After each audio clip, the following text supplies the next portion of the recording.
नमस्कार दोस्तों, RC study point channel पर आप लोगों का बहुत बहुत स्वागत है। दोस्तों, आप लोगों की तैयारी अच्छी चल रही होगी।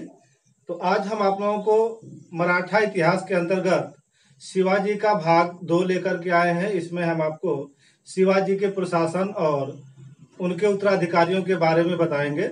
यह पार्ट भी काफी इम्पोर्टेंट है क्योंकि यहाँ से भी परीक्षा में काफी प्रश्न पूछे जाते रहे हैं। आप हमारे चैनल आरसी स्टडी पॉइंट पर जाइए और वहां पर प्लेलिस्ट में आपको इसका पहला पार्ट मिल जाएगा। शुरू करते हैं इस चैप्टर को, जो कि शिवाजी का दूसरा भाग है। इसमें हम प्रशासन पढ़ेंगे कि शिवाजी ने किस प्रकार से अपने प्रशासन को चलाया था। शिवाजी के प्रशासन में 8 मंत्रियों की एक मंत्री परिषद होती थी, जिसे अष्ट प्रधान कहा जाता था। उनकी सहायता से शिवाजी क्या करते थे, अपने प्रशासन को चलाते थे। और ये जो 8 मंत्री थे अपने अपने विभाग के प्रमुख थे। ये मंत्री जो थे ये सलाहकार के रूप में थे, यानी यह एक सलाहकारी संस्था के रूप में थी। तो आइए हम देखते हैं इन्हीं के बारे में। और शिवाजी का न्याय प्रशासन कैसा था, शिवाजी की सैन्य व्यवस्था कैसी थी, शिवाजी का राजस्व कर व्यवस्था कैसा था, उनकी लगान दर कितनी थी, इन सारी चीजों पर हम चर्चा करेंगे। तो चलिए शुरू करते हैं शिवाजी का प्रशासन। तो शिवाजी अपना प्रशासन अष्ट प्रधान यानी 8 मंत्रियों की एक परिषद के माध्यम से चलाते थे। और ये जो अष्ट प्रधान है, इन्हें मंत्री परिषद कहा जाता था, जो 8 मंत्रियों की एक मंत्री परिषद होती थी। इनमें से प्रश्न आता है कि अष्ट प्रधान कौन थे। तो जैसे देख लेते हैं, अष्ट प्रधान में पहला जो मंत्री था वह पेशवा था। यह प्रधानमंत्री था, पेशवा को प्रधानमंत्री कहा जाता था, जो सभी का प्रमुख होता था। यानी महाराजा के बाद जिसका प्रमुख स्थान था वह था प्रधानमंत्री यानी पेशवा। दूसरा मंत्री अष्टप्रधान के अंतर्गत अमात्य आता था। अमात्य क्या था, तो यह वित्त मंत्री एवं राजस्व मंत्री था। इसे अर्थ मंत्री भी कह सकते हैं। शिवाजी के समय रामचंद्र पंत शिवाजी का वित्त एवं राजस्व मंत्री हुआ करता था। अष्टप्रधान के अंतर्गत तीसरा जो मंत्री था वाकिया नवीस था। वाकिया नवीस आधुनिक गृह मंत्री की तरह कार्य करता था और यह गुप्तचर विभाग का प्रमुख भी होता था। चौथा था सुमंत दबीर, यानी सुमंत को दबीर कहा जाता था। और ये जो सुमंत है इसे विदेश विभाग मिला था, यानी यह विदेश मंत्री के रूप में कार्य करता था। सुमंत को काफी बार परीक्षा में पूछा गया। इसी प्रकार अष्टप्रधान के अंतर्गत जो 5वां मंत्री था वो सचिव या शुरूनवीस कहलाता था और यह पत्राचार विभाग का प्रमुख होता था। इसी प्रकार 6वां जो मंत्री था, 6वां जिसका पद था वो था सेनापति। और सेनापति को सर ए नौबत कहा जाता था। सेनापति जो था वह शिवाजी के प्रशासन की पूरी सैन्य व्यवस्था देखता था, उनका रख रखाव देखता था। इस प्रकार से अगला जो था उनका अष्टप्रधान के अंतर्गत मंत्री वह पंडित राव था। यह क्या करता था, यह राजा को परामर्श देता था। जब कभी धार्मिक मामलों पे उन्हें जरूरत होती थी तो उन्हें परामर्श कौन देता था, पंडित राव नामक मंत्री देता था। 8वां जो मंत्री था वह न्यायाधीश था और इसका कार्य न्याय करना था। तो इस प्रकार आपने देखा कि शिवाजी का प्रशासन अष्टप्रधान से चलता था। अष्टप्रधान 8 मंत्रियों की एक परिषद होती थी, जिसके अंतर्गत पेशवा आते थे जिन्हें प्रधानमंत्री कहा जाता था। दूसरे नंबर पर अमात्य आते थे जिन्हें वित्त मंत्री एवं राजस्व मंत्री कहा जाता था। तीसरे थे वाकिया नवीस जो गृह मंत्री के रूप में कार्य करते थे। गुप्तचर विभाग भी इन्हीं के अंडर में आता था। चौथे थे सुमंत जिन्हें दबीर भी कहा जाता था। सुमंत जो था वह विदेश मंत्री होता था। 5वें नंबर पर सचिव या शुरू नवीस कहा जाता था इसे, और इसके अंडर में पत्राचार विभाग था, यानी यह पत्राचार विभाग का प्रमुख था। 6वां था सेनापति जो सर ए नौबत के नाम से जाना जाता था, जो सेना का सैन्य संचालन देखता था। 7वां था पंडित राव जो राजा को परामर्श देता था। और 8वां थे न्यायाधीश जो न्याय का कार्य करते थे। इस प्रकार शिवाजी के प्रशासन में अष्टप्रधान की आपने लिस्ट देखी। इनसे काफी प्रश्न पूछे जाते हैं, आप इनको याद कर लीजिएगा। इसी प्रकार उनके प्रशासन से जुड़े कुछ अन्य अधिकारी भी थे, इनको भी देख लेते हैं। कभी कभी यहाँ से भी प्रश्न आ जाता है। पूछता है कि शिवाजी के प्रशासन में मजूमदार क्या थे? तो मजूमदार जो थे वो लेखा परीक्षक तथा लेखाकार होते थे। इसी प्रकार फड़निस, फड़निस क्या थे? तो उपलेखा परीक्षक हुआ करते थे। चिटनिस, चिटनिस किन्हें कहा जाता था? तो यह पत्राचार लिपिक होते थे। जमादार, यह खजांची होते थे। और पोटनिस, पोटनिस जो है वो रोकड़िया होते थे। कारवानिस, यह रसद का अधिकारी होता था। और सबनिस, यह कार्यालय का प्रभारी होता था। तो आपने देखा कि शिवाजी के शासन में कुछ अन्य अधिकारी थे, जैसे मजूमदार जिन्हें लेखा परीक्षक तथा लेखाकार कहा गया। फड़निस, इसका काम उप लेखा परीक्षक का होता था। चिटनिस, यह पत्राचार लिपिक होता था। जमादार, यह खजांची होता था। और पोटनिस, यह रोकड़िया का काम करता था। कारवानिस, रसद अधिकारी होता था। और सबनिस, यह कार्यालय का प्रभारी होता था। तो आप इन अधिकारियों के नाम और इनके काम याद कर लीजिएगा, परीक्षाओं में यहाँ से भी प्रश्न पूछे जाते हैं। अब शिवाजी ने अपने राज्य का प्रशासन तो इन मंत्रियों की सहायता से चलाया, लेकिन अपने राज्य को कितने भागों में बांटा? उनका राज्य कितने भागों में बटा हुआ था? कितने प्रांत थे उनके राज्य में? और जो प्रांत थे उनको कितने जिलों में बांटा गया? जिलों को कितने तहसीलों में, फिर विकास खंडों में बांटा गया, उसके बाद गांव में बांटा गया। तो इन सारी चीजों पे हम चर्चा करते हैं। तो शिवाजी के समय 4 प्रांत थे। 4 प्रांतों में उन्होंने अपने राज्य को बांटा हुआ था। और जो प्रांत थे वो महालों में बटे होते थे। और महालों को तरफों में बांटा गया होता था। और तरफों को मौजों में बांटा जाता था। और मौजों को छोटे छोटे गांवों में बांटा जाता था। एक तरीके से यह कहें कि छोटे छोटे गांव के समूहों को मौजों कहा जाता था। और कई मौजों को मिलाकर के तरफ बनता था, जिसे तरफों की संज्ञा दी गई थी।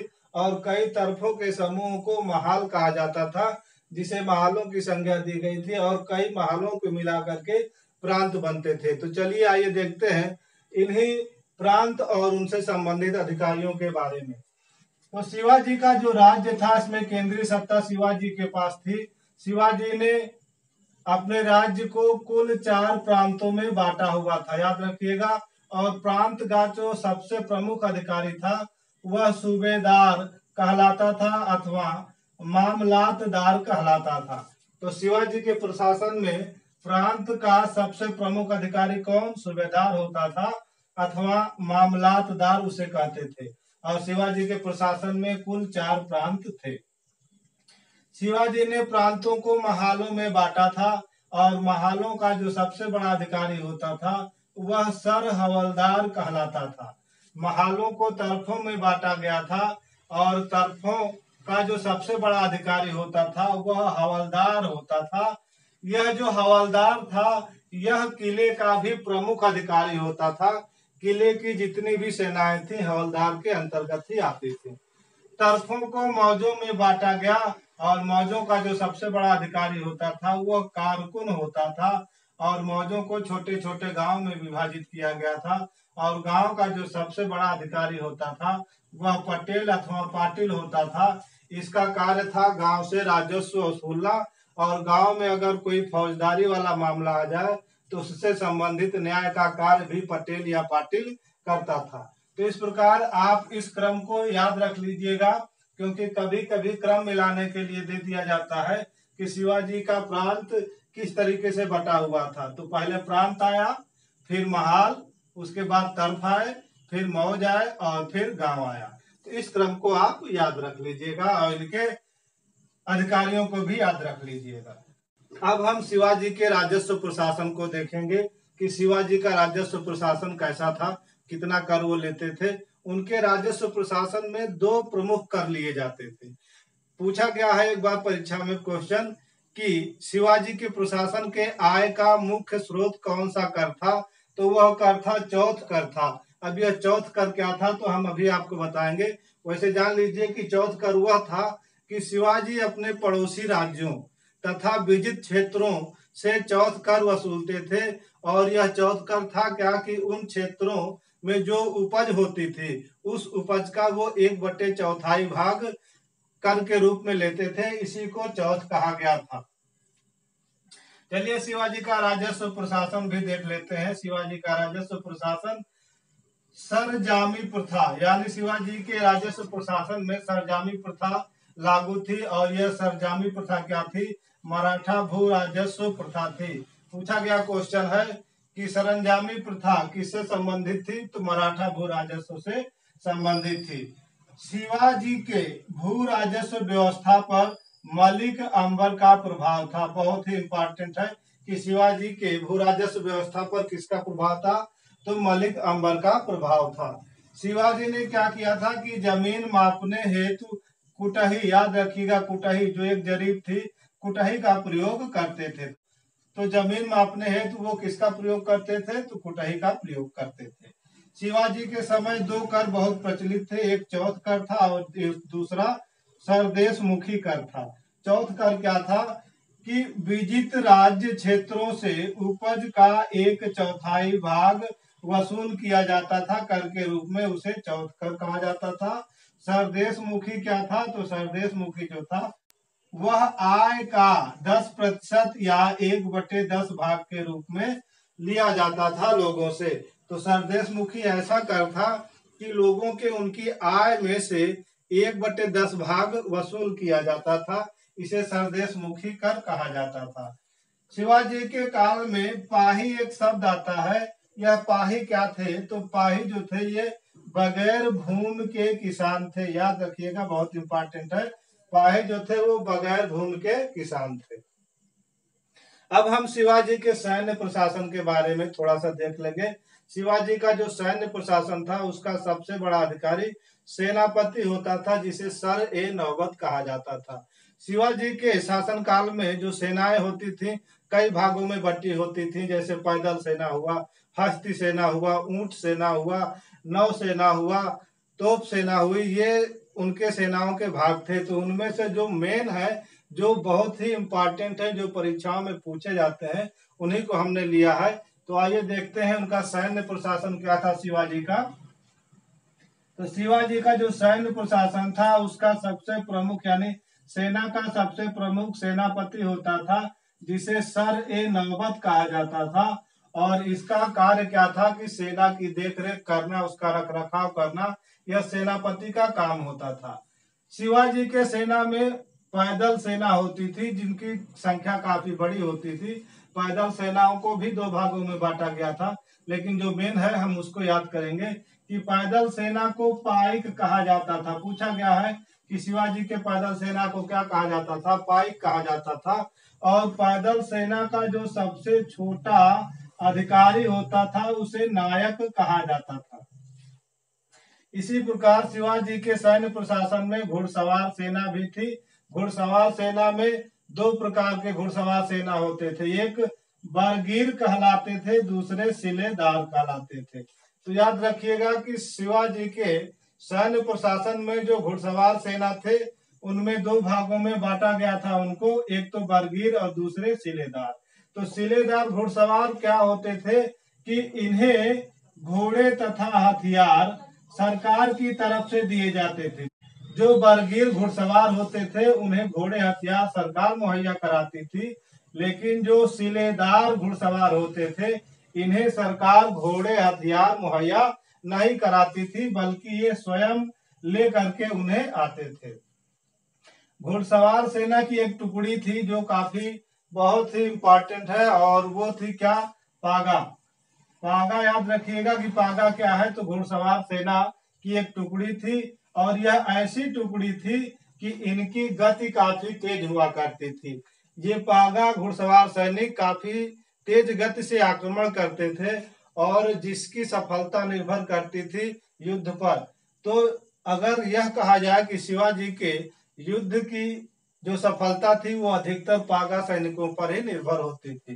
तो पागा टुकड़ी जो थी इनकी गति काफी तेज थी, मराठों की सफलता इन्हीं पर निर्भर करती थी। तो याद रखिएगा पागा क्या है? घुड़सवार सेना की सैन्य टुकड़ी को पागा कहा जाता था, जिनकी गति काफी तेज हुआ करती थी। इसी प्रकार इन्होंने नौसेना का भी गठन किया था। नौसेना में इनके 200 नावों का, जहाजों का बेड़ा हुआ करता था। इन्होंने अपना मुख्यालय कोलाब में स्थापित किया था। इनके 3 मुख्यालय थे नौसेना के, जो कि हमने आपको शिवाजी के पहले भाग वाले वीडियो में बताया हुआ है। आप उसको जा करके देख सकते हैं हमारे चैनल पर। चलिए, इसके बाद कुछ पर्वतीय सैनिक टुकड़ी भी हुआ करती थी। इन पर्वतीय सैनिक टुकड़ों को मावली कहा जाता था। बहुत ही इंपॉर्टेंट है कि शिवाजी के समय पर्वतीय टुकड़ी को क्या कहा जाता था? मावली कहा जाता था। ये पर्वतीय सैनिक टुकड़ी क्या करते थे? छिप कर के वार करते थे। ये गुरिल्ला युद्ध में पारंगत होते थे। ये पहाड़ों में छुपे रहते थे, अचानक आकर के आक्रमण कर देते थे। उन्हीं को पर्वतीय सैनिक टुकड़ी कहा गया और इन्हीं का नाम मावली पड़ गया था। तो याद रखिएगा कि शिवाजी के सैन्य प्रशासन में मावली शब्द किसके लिए प्रयोग किया गया है? तो पर्वतीय सैनिक टुकड़ी के लिए प्रयोग किया गया है। शिवाजी के अंगरक्षक के सैनिकों को क्या कहा जाता था? तो उन्हें भी मावली ही कहा जाता था। याद रखिएगा कि शिवाजी के अंगरक्षक सैनिक क्या कहलाते थे? मावली कहलाते थे। शिवाजी का हम सैन्य प्रशासन भी देख लेते हैं, इसमें ज्यादा कुछ आपको नहीं पढ़ना है। शिवाजी के समय गांव में न्याय का कार्य पटेल देखता था। यह फौजदारी मामलों को निपटाता था। गांव में जो भी फौजदारी मामले होते थे उनका न्याय कौन करता था? पटेल नामक अधिकारी करता था। अगर किसी व्यक्ति को अंतिम रूप से न्याय चाहिए था तो उनके शासनकाल में अंतिम अपीलीय न्यायालय जो था वह हजूर हाजिर मजलिस था। याद रखिएगा कि हजूर हाजिर मजलिस क्या थी? तो यह शिवाजी के समय अंतिम अपीलीय न्यायालय के रूप में कार्य करती थी। शिवाजी के समय कुछ प्रचलित सिक्के हुए, उन सिक्कों के बारे में देख लेते हैं। हुज नामक सिक्का किसके शासनकाल में चलाया गया था? तो शिवाजी के शासनकाल में चलाया गया था। यह शिवाजी के समय का प्रचलित सिक्का हुआ करता था। तो शिवाजी के समय का प्रचलित सिक्का कौन था? तो हुज नामक सिक्का था। इसी प्रकार एक सिक्का और था, पुलसिया सिक्का जो था यह तांबे का सिक्का होता था। और रुक्का नामक सिक्का भी होता था, यह भी एक तांबे की मुद्रा थी। तो याद रखिएगा, काफी इंपॉर्टेंट है ये तीनों कि शिवाजी के समय जो सिक्के थे कौन कौन थे? हुज, पुलसिया और रुक्का। पुलसिया जो थी क्या थे? तांबे के सिक्के। रुक्का क्या था? तांबे की मुद्रा थी। और हुज क्या था? तो शिवाजी के समय प्रचलित सिक्का था। अब थोड़ा सा अलग हटके देख लेते हैं, जो परीक्षाओं में पूछे गए प्रश्न हैं उनको हम बता देते हैं कि मराठों का इतिहास किस नाम से जाना जाता है? तो बाखर के नाम से जाना जाता है। बाखर क्या है? तो बाखर मराठों का इतिहास है। इसी प्रकार मराठी भाषा का राज व्यवहार कोश शिवाजी ने तैयार किया था।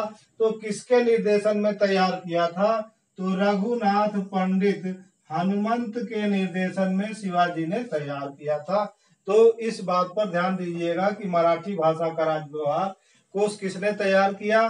शिवाजी ने। और किसके निर्देशन पर? तो रघुनाथ पंडित हनुमंत के निर्देशन पर तैयार किया था। अब इसके बाद उनके उत्तराधिकारियों के बारे में भी पढ़ लेते हैं। शिवाजी की मृत्यु के बाद उनके पुत्रों ने उनका शासन किस प्रकार से संभाला, उस चीज को हम देखते हैं इसमें। उनके उत्तराधिकारी कौन हुए और कौन शासक बना, इस चीज को देख लेते हैं। तो शिवाजी के उत्तराधिकारी के बारे में हम पढ़ेंगे और इसमें पढ़ेंगे उनकी 2 पत्नियों से उत्पन्न हुए पुत्र। साईबाई निम्बालकर उनकी पत्नी थी शिवाजी की, और इनसे इनको एक पुत्र हुआ संभाजी। संभाजी का भी आगे चल करके एक पुत्र हुआ साहू जी। ये दोनों आगे चल करके मराठा साम्राज्य के शासक बनते हैं। सोयराबाई भी शिवाजी की पत्नी थी, इनसे पुत्र हुआ राजा राम। तो राजा राम भी आगे चल करके थोड़े समय के लिए शासक बनता है, लेकिन राजा राम का पुत्र शिवाजी द्वितीय आगे चल करके वह भी मराठा साम्राज्य का शासक बनता है। कैसे बनता है देख लेते हैं। राजा राम की पत्नी थी ताराबाई, बहुत ही फेमस है, पूछा जाता है कि मराठा साम्राज्य की वह शासिका जिसने मुगलों से लोहा लिया था, संघर्ष किया था, तो वह कौन थी? तो वह ताराबाई थी। इस बात को याद रखिएगा। ताराबाई का पुत्र शिवाजी द्वितीय मराठा साम्राज्य का शासक बनता है। कैसे? तो चलिए देखते हैं। शिवाजी के समय हुआ यह था कि उनका जो पुत्र संभाजी था, तो शिवाजी के शासन काल के अंतिम समय में, यानी उनके जीवन के अंतिम समय में, शिवाजी अपने पुत्र संभाजी से काफी नाराज थे, काफी दुखी थे। क्यों? क्योंकि संभाजी जो था वो शिवाजी से विद्रोह करके मुगल सूबेदार के यहाँ जा मिला था। तो इस प्रकार शिवाजी काफी दुखी हो गए संभाजी से, और तब उन्होंने निश्चय किया कि वह अपने सबसे छोटे पुत्र जो कि अल्पवयस्क अवस्था में था उसे अपना उत्तराधिकारी बनाएंगे, अगला मराठा साम्राज्य का शासक बनाएंगे। तो शिवाजी अपनी मृत्यु से पहले राजा राम को अपना उत्तराधिकारी नियुक्त करके चले गए। उसके बाद जब संभाजी आए तो उन्हें पता चला कि शिवाजी ने अपना उत्तराधिकारी राजा राम को नियुक्त किया है। तो राजा राम थोड़े समय के लिए गद्दी पर बैठे, लेकिन संभाजी ने क्या किया कि राजा राम को गद्दी से हटा करके स्वयं मराठा साम्राज्य के शासक बन बैठे। अब देखते हैं इन्हीं संभाजी के बारे में क्या है। तो संभाजी 1680 से 1689 तक शासन किया। संभाजी 1680 में गद्दी पर बैठे और 1681 में अपना राज्याभिषेक करवाया। संभाजी की राजधानी रायगढ़ थी, और संभाजी के समय में बहुत ही इम्पोर्टेंट है कि अष्टप्रधान में विघटन प्रारंभ हो गया था। तो किसके समय में अष्टप्रधान में विघटन प्रारंभ हो गया था? तो संभाजी के समय में हो गया था। संभाजी ने क्या किया था कि औरंगजेब का एक विद्रोही पुत्र था जिसका नाम था अकबर। अकबर को शरण दी थी। तो औरंगजेब के विद्रोही पुत्र को किस मराठा शासक ने अपने यहाँ शरण दी थी? तो संभाजी ने शरण दी थी। और यह जो अकबर था यह 6 वर्ष तक मराठा राज्य में रुका रहा। औरंगजेब संभाजी से नाराज थे। औरंगजेब से संभाजी का युद्ध होता है और उसके बाद औरंगजेब विजयी होता है। औरंगजेब संभाजी को पकड़ करके अपने पास लाता है, और 1689 ईस्वी में औरंगजेब ने क्या किया कि संभाजी को और उनके सहयोगी कवि कलश की हत्या करवा देता है। तो इस प्रकार संभाजी और कवि कलश की हत्या किसने करवाई थी? औरंगजेब ने। कब? 1689 ईस्वी में। कवि कलश जो था एक फेमस ब्राह्मण विद्वान था। याद रखिएगा, कवि कलश नामक विद्वान किसके दरबार में रहता था? तो संभाजी के दरबार में रहता था। संभाजी का पुत्र था साहू जी। तो जब औरंगजेब ने संभाजी को हराया था, उसी के साथ उसने संभाजी के पुत्र साहू जी को भी अपने कैद में ले लिया था, यानी साहू जी को कैद कर लिया था। इन लोगों को तो वो मृत्यु के घाट उतार ही चुका था, उनके पुत्र साहू जी को भी अपने कैद में ले लिया था। इसके बाद अब मराठा साम्राज्य का शासक कौन बने? तब राजा राम बनता है अगला मराठा साम्राज्य का शासक। तो राजा राम 1689 ईस्वी में गद्दी पर बैठा और 1700 ईस्वी तक वह गद्दी पर रहा। राजा राम के समय क्या मुख्य घटनाएं थी, उन चीजों को हम देख लेते हैं। राजा राम एक राजा होते हुए भी वह कभी सिंहासन पर नहीं बैठे। क्यों? क्योंकि वह साहू का प्रतिनिधि स्वयं को मानते थे। तो इस प्रकार राजा राम अपने आप को स्वयं का साहू का प्रतिनिधि मानते थे, और राजा होते हुए भी वह कभी सिंहासन पर नहीं बैठे थे। राजा राम की राजधानी क्या थी? तो सतारा थी। राजा राम ने राजधानी रायगढ़, याद रखिएगा कि राजधानी रायगढ़ से हटा करके कहाँ बनाई थी? सतारा बनाई थी। तो इस प्रकार राजा राम के समय मराठा साम्राज्य की राजधानी सतारा हो जाती है। राजा राम ने 3 नए पदों का सृजन किया था। पूछा गया है कि प्रतिनिधि नामक पद का सृजन किसने किया था? तो राजा राम ने किया था। इसी प्रकार उन्होंने हुकूमत पनाह पंत सचिव नामक पद का सृजन किया था। तो राजा राम के द्वारा 3 नए पदों का सृजन होता है, प्रतिनिधि, हुकूमत पनाह और पंत सचिव नामक पद का सृजन किया था राजा राम ने। राजा राम के बाद, इनकी मृत्यु के बाद, इनकी पत्नी ताराबाई जो है वह 1700 से लेकर 1707 तक संरक्षिका के रूप में मराठा साम्राज्य की शासिका बनती है। हुआ यह कि जब राजा राम की मृत्यु हो गई तो राजा राम का पुत्र शिवाजी द्वितीय, वो काफी छोटा था, अल्पवयस्क अवस्था में था। तब उसे गद्दी पर बैठाया गया। तो उसकी देख रेख, उसके संरक्षण का भार स्वयं किसने उठाया था? ताराबाई ने उठाया था, जो कि शिवाजी द्वितीय की माता थी और राजा राम की पत्नी थी। तो इस प्रकार राजा राम का पुत्र शिवाजी द्वितीय अगला शासक बना, और उनकी माता ताराबाई ने उनका संरक्षण किया था। तो 1707 की घटना है कि जब औरंगजेब की मृत्यु हो जाती है, तब हुआ क्या कि बहादुर शाह ने साहू जी को कैद से मुक्त कर दिया था। यानी औरंगजेब ने जब साहू जी को कैद कर रखा था 1689 ईस्वी में, तब से लेकर के वह 1707 तक उनके कैद में ही थे। लेकिन जब उनकी मृत्यु 1707 में हो जाती है, तब जो मुगल सम्राट अगला बनता है वह बहादुर शाह होता है, और इसने क्या किया था, साहू जी को कैद से मुक्त कर दिया था। तो साहू जी जब कैद से मुक्त हो गए तो वह अब मराठा साम्राज्य के शासक बनना चाहते थे। लेकिन जो ताराबाई थी वह चाहती थी कि शिवाजी द्वितीय ही मराठा साम्राज्य के शासक बने, यानी उनके पुत्र ही शिवाजी द्वितीय मराठा साम्राज्य के शासक रहे। लेकिन ऐसा नहीं हुआ। हुआ क्या कि साहू जी ने क्या किया कि खेड़ा का युद्ध लड़ा। तो खेड़ा का युद्ध 12 अक्टूबर 1707 ईस्वी को लड़ा गया। किसके किसके बीच? ताराबाई और साहू जी के बीच लड़ा गया। तो ताराबाई और साहू जी के बीच युद्ध चला। इस युद्ध में साहू जी की विजय हुई। लेकिन अगर बालाजी विश्वनाथ साहू जी का साथ न देते तो साहू जी की विजय न होती, ताराबाई की ही विजय होती। क्योंकि ताराबाई जो थी यह बहुत ही अच्छी शासिका थी। इन्होंने मुगलों से संघर्ष किया था, मुगलों को कई बार हराया था। प्रश्न आता भी है कि कौन सी मराठा शासिका थी जो मुगलों से संघर्ष किया था, उन्हें हराया था, तो वह ताराबाई थी। तो खेड़ा का युद्ध 12 अक्टूबर 1707 को हुआ, ताराबाई और शिवाजी के मध्य।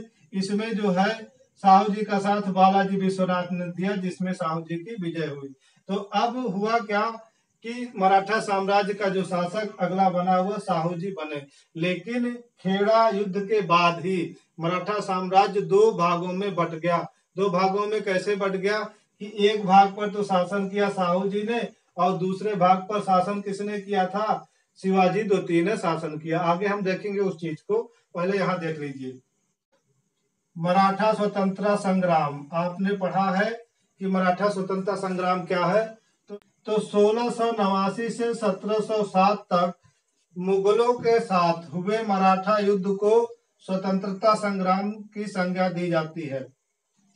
तो मराठा स्वतंत्रता संग्राम जो था 1689 से 1707 ईस्वी के बीच में जितने भी मराठा और मुगलों से युद्ध हुए थे, उन युद्धों को मराठा स्वतंत्रता संग्राम की संज्ञा दी गई थी, जिसका कार्यकाल आप देख ही रहे हैं। मराठा स्वतंत्रता संग्राम का नेतृत्व सर्वप्रथम किसने किया था? तो राजा राम ने किया था। उसके बाद ताराबाई ने किया था। याद रखिएगा कि मराठा स्वतंत्रता संग्राम का नेतृत्व राजा राम, उसके बाद ताराबाई ने किया था। अब अभी हमने बताया कि खेड़ा के युद्ध के बाद साहू जी मराठा साम्राज्य के शासक बनते हैं। तो साहू जी 1707 से 1749 ईस्वी तक मराठा साम्राज्य के शासक बने। साहू जी ने नया पद का सृजन किया, सेना करते। कई बार पूछा गया है कि सेना करते पद का सृजन किसने किया था? तो साहू जी ने किया था। और सेना करते के पद पर सर्वप्रथम साहू जी ने बालाजी विश्वनाथ को नियुक्त किया था। तो याद रखिएगा, सेना करते के पद पर सर्वप्रथम कौन नियुक्त हुआ? बालाजी विश्वनाथ नियुक्त हुए थे। अभी हमने बताया कि साहू जी और तारा जी के मध्य खेड़ा का युद्ध हुआ था। खेड़ा युद्ध के बाद मराठा राज्य दो भागों में बट गया था। एक तो उत्तर में सतारा राज्य जो साहू जी के अधीन हुआ, यानी सतारा राज्य के शासक साहू जी हुए, और दक्षिण में कोल्हापुर का राज्य। तो दक्षिण में जो कोल्हापुर का मराठों का राज्य हुआ, वहां के शासक हुए शिवाजी द्वितीय। याद रखिएगा इन दोनों चीजों को। तो शिवाजी द्वितीय और सतारा के राज्य के साहू जी के मध्य शत्रुता बढ़ती जा रही थी, काफी दुश्मनी थी। लेकिन इस शत्रुता का अंत कब हुआ? 1731 में हुआ। वो भी कैसे? वरना की संधि। इन दोनों मराठा राज्यों के बीच वरना की संधि 1731 ईस्वी को होती है, और इसी संधि के साथ दोनों मराठा राज्यों में शांति स्थापित हो जाती है। साहू जी ने 1713 ईस्वी में बालाजी विश्वनाथ को पेशवा पद प्रदान किया था। याद रखिएगा कि साहू जी ने बालाजी विश्वनाथ को पेशवा पद पर कब नियुक्त किया था? 1713 ईस्वी में नियुक्त किया था। और इसी नियुक्त के बाद जो पेशवा का पद था वह वंशानुगत हो गया। तो पेशवा का पद वंशानुगत किसके समय हुआ था? साहू जी के समय में हुआ था। कालांतर में हुआ क्या कि बालाजी और उनके उत्तराधिकारी मराठा साम्राज्य के वास्तविक शासक बने और जो छत्रपति थे वह नाम मात्र के मराठा साम्राज्य के शासक रह गए। यानी कहने का मतलब यह था कि जो पेशवा बालाजी विश्वनाथ हुए, अब साहू जी के समय में ही विश्वनाथ काफी प्रसिद्ध हो गए, काफी ताकतवर हो गए, साहू जी की शक्ति घटती जा रही थी। तो साहू जी के समय जो बालाजी विश्वनाथ पेशवा हुए काफी शक्तिशाली होकर के उभरे और उन्होंने किया क्या कि मराठा साम्राज्य की वास्तविक शक्ति अपने हाथ में ले ली और जो दो राज्य थे मराठाओं के, साहू जी के अधीन सतारा राज्य और दक्षिण में कोल्हापुर राज्य शिवाजी के अधीन था, इन दोनों के मध्य जो शासक होते थे उन शासकों का अब जो वास्तविक शासक बना था वह कौन था, तो वह था बालाजी विश्वनाथ और उसके उत्तराधिकारी। अब यहाँ के दोनों शासक जो थे वो क्या थे, नाम मात्र के सिर्फ छत्रपति रह गए थे। देखिए अब जो बालाजी विश्वनाथ थे उन्होंने संगोला की संधि की कब, 1750 ईस्वी में, और किसके साथ, चूंकि बालाजी विश्वनाथ साहू जी के दरबार से संबंधित थे तब वह संधि करेंगे शिवाजी द्वितीय के साथ जो दक्षिण के कोल्हापुर राज्य के राजा थे। तो संगोला की संधि हुई 1750 ईस्वी में बालाजी बाजीराव एवं राजा राम द्वितीय के मध्य। राजा राम द्वितीय के मध्य क्यों, क्योंकि शिवाजी द्वितीय की मृत्यु हो जाती है, उनके बाद उनका जो पुत्र होता है वही दक्षिण के कोल्हापुर राज्य का शासक बनता है। उन्हीं के साथ ही बालाजी बाजीराव तथा राजा राम द्वितीय के मध्य संगोला की संधि 1750 ईस्वी में होती है। इस संधि से पेशवा जो थे वो मराठा संगठन की वास्तविक प्रधान शक्ति बन गए थे और जो छत्रपति थे यानी जो मराठा राज्य के शासक होते थे वो अब नाम मात्र के ही शासक रह गए। मुख्य शासक या मुख्य शक्ति अब पेशवाओं के पास चली गई। तो अगला जो हम अब वीडियो इसका बनाएंगे, जो कि इसका तीसरा पार्ट होगा, दूसरे पार्ट में सारा चीज नहीं आएगा, तीसरा पार्ट होगा, उसमें हम पेशवा के बारे में पढ़ेंगे और उसके द्वारा किए गए युद्धों के बारे में पढ़ेंगे, क्योंकि आंग्ल मराठा युद्धों से भी काफी प्रश्न आते हैं। तो उस पार्ट को भी आप लोग देखिएगा क्योंकि वो बहुत ही इम्पोर्टेंट पार्ट है।